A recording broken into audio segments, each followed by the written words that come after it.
Okay, guys, if you should ever find yourself snowed in at Christmas, this is the movie to watch.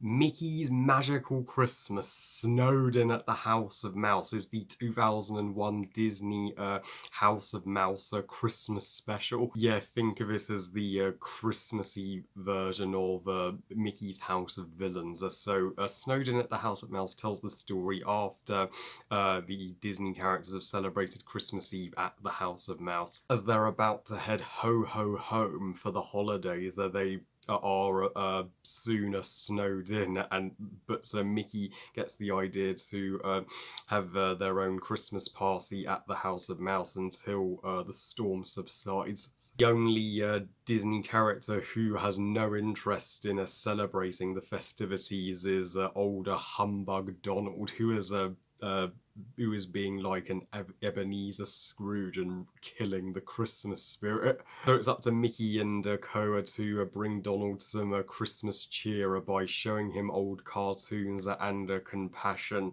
Now, after I reviewed Mickey's House of Villains for Halloween 2017, it was inevitable that I was going to talk about Snowed In at the House of Mouse. And of the two House of Mouse movies, Snowed In at the House of Mouse is no doubt about it the best. I know House of Mouse is not exactly loved by everybody, but I don't care. I ever stayed a House of Mouse fan the moment it aired on my TV in my childhood, and I wish it was still around today. They could do an updated version with the Disney Revival age characters.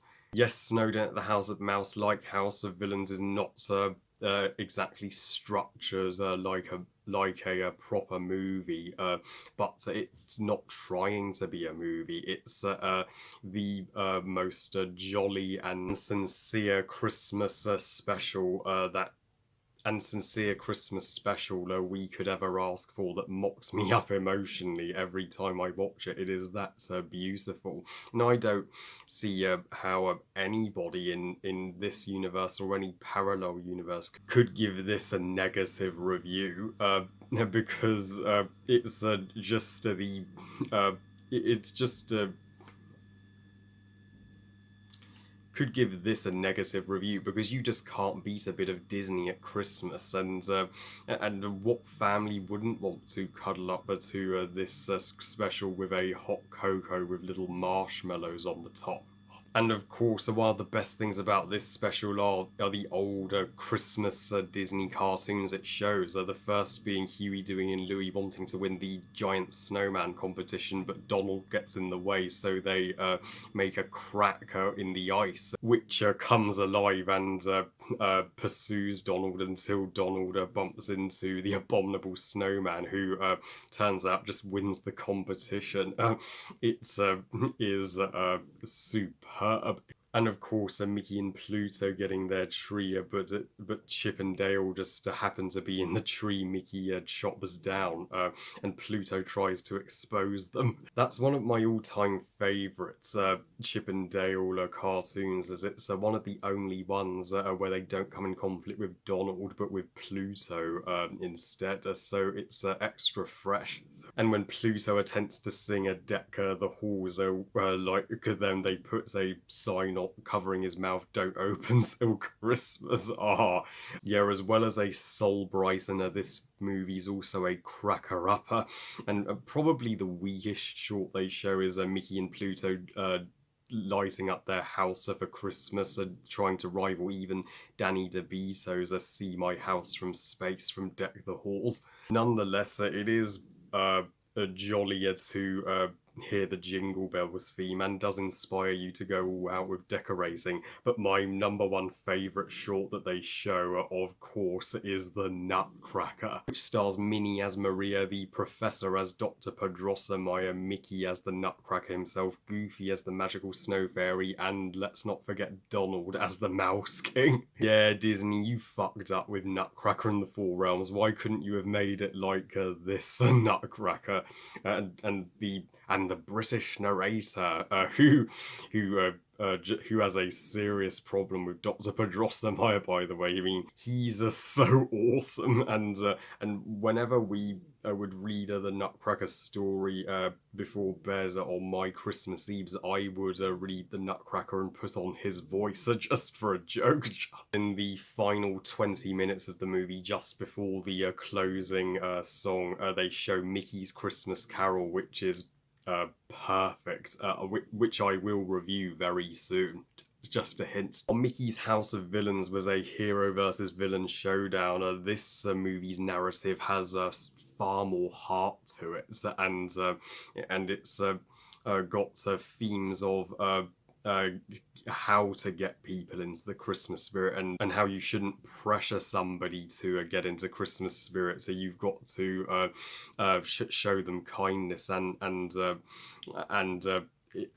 and Christmas is not about the parties, the dinners, and the decorations don't make Christmas magical. It's the family and friends and memories that you recall, as they say in the song. And everybody's different. Everybody can celebrate in their own personal way. I mean, you can either have the fanciest decorations or the humblest little tree. It doesn't matter as long as you have fun.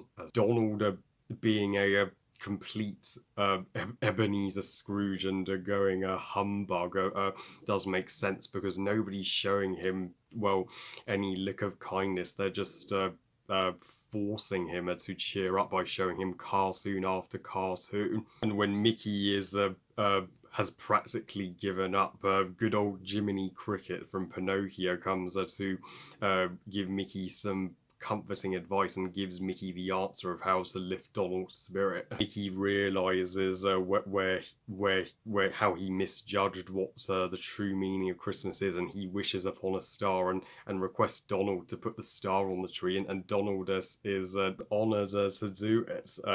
And and when they perform the closing Christmas Carol, Donald is the one to finish the line, which perfectly wraps up his character arc for this film.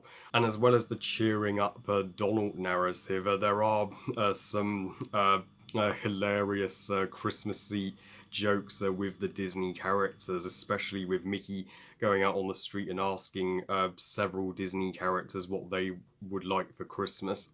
And the Beast's wish was the sweetest. He wishes everybody could find their inner beauty, and well, and the Science of Santa one is the one that cracks me up the hardest, with the professor just taking a bite out of a cookie, and his mum screaming, "Lad Beck, have you been in the cookie jar again?" The animation may not be a golden standard animation from Disney, but Disney Christmas specials don't have to look grandiose. So they can. I love that this movie keeps things small, and the animation still looks adorable to me, and you can see the hearts are just shining through. Some may argue there's a lack of resolution in the end, like if they were snowed in, then how did the snow clear, and how did all the Disney guests get back home? Which I understand if you have that criticism. But that was never the purpose of the movie. The purpose was that no, it doesn't matter where you spend Christmas, as long as you celebrate it with family, it can be special. And my absolute favourite part of the storyline of this movie is the closing musical number, Best Christmas of All.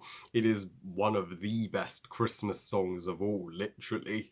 It is so fucking sweet to see all the Disney characters just come together to perform a Christmas carol that celebrates what Christmas is all about. Heck, even the villains participates. That's how powerful this song is.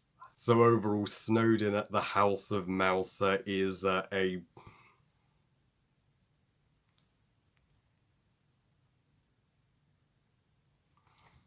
So overall, Snowden at the House of Mouse is pure Disney magic, and I could not be more thankful for it, as they say in the thankful scene in the movie. I give Snowden at the House of Mouse 5 stars out of 5. Best movie ever.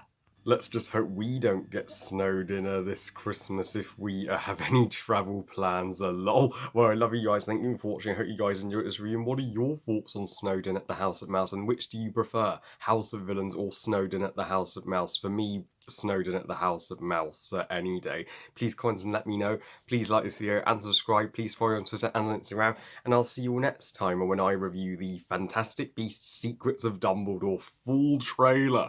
Oh my freaking god, I actually get to review the trailer I wanted to review for over 3 years now.